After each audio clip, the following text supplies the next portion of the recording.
Hello friends, welcome to Rishi's kitchen. તો આજે હું તમારી સાથે શેર કરીશ ધનતેરસ સ્પેશિયલ માતા લક્ષ્મીજીને ભોગ ધરાવવા માટે ઘઉંના લોટ અને ગોળમાંથી બનતો શીરો રેસીપી, જે ખાવામાં ખૂબ જ ટેસ્ટી લાગે છે, મોઢામાં મૂકતા જ ઓગળી જાય તેવો અને દાણેદાર બને છે, જે ઇઝીલી બની જાય છે। તો ચાલો બનાવવાનું શરૂ કરીએ।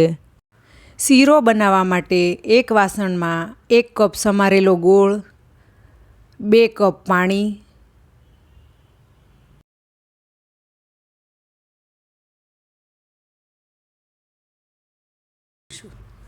ગેસની ફ્લેમ ચાલુ કરી અને ગોળને ઓગાળી લઈશું।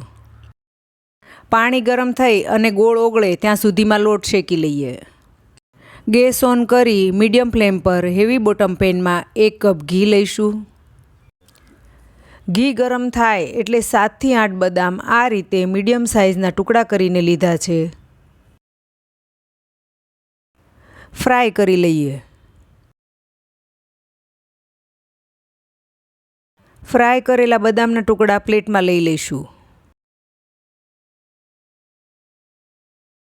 તે જ પેનમાં 1 કપ ઘઉંનો કકરો લોટ એટલે કે જે ભાખરી માટે આવે તે લીધો છે, મિક્સ કરી સ્લો ફ્લેમ પર સતત ચલાવીશું। લોટને શેકીશું। લોટમાંથી શેકાવાની સુગંધ આવે અને કલર થોડો ચેન્જ થાય ત્યાં સુધી શેકી લઈશું।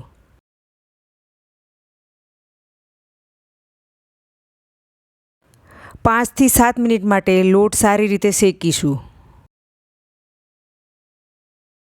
બાજુમાં ગોળવાળું પાણી પણ ગરમ થઈ ગયું છે।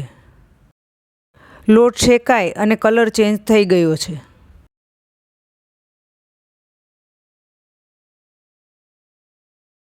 ગોળનું પાણી થોડું થોડું એડ કરતા જઈને મિક્સ કરીશું।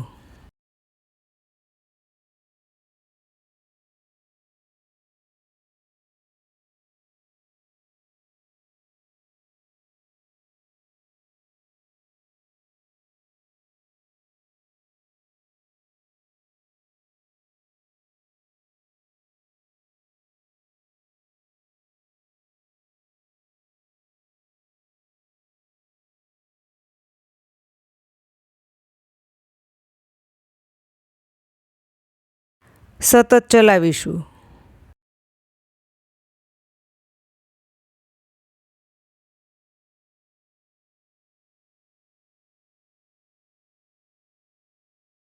થોડી જ વારમાં શીરામાં સાઈડમાંથી ઘી છૂટું થઈ અને શીરો પેનથી અલગ થઈ ગયો છે।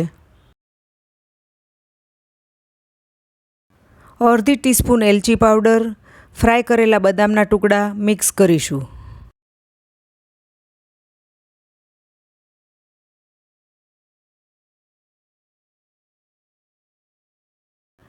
મિક્સ થાય એટલે ગેસની ફ્લેમ બંધ કરીશું।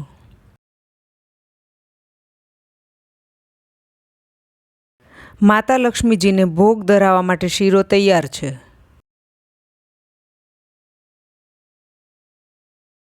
તો ફ્રેન્ડ્સ, તમે આ ધનતેરસ પર ઘઉંના લોટ અને ગોળમાંથી બનતો શીરો રેસીપી જરૂરથી ટ્રાય કરજો અને મને કમેન્ટમાં જણાવજો કે કેવી લાગી।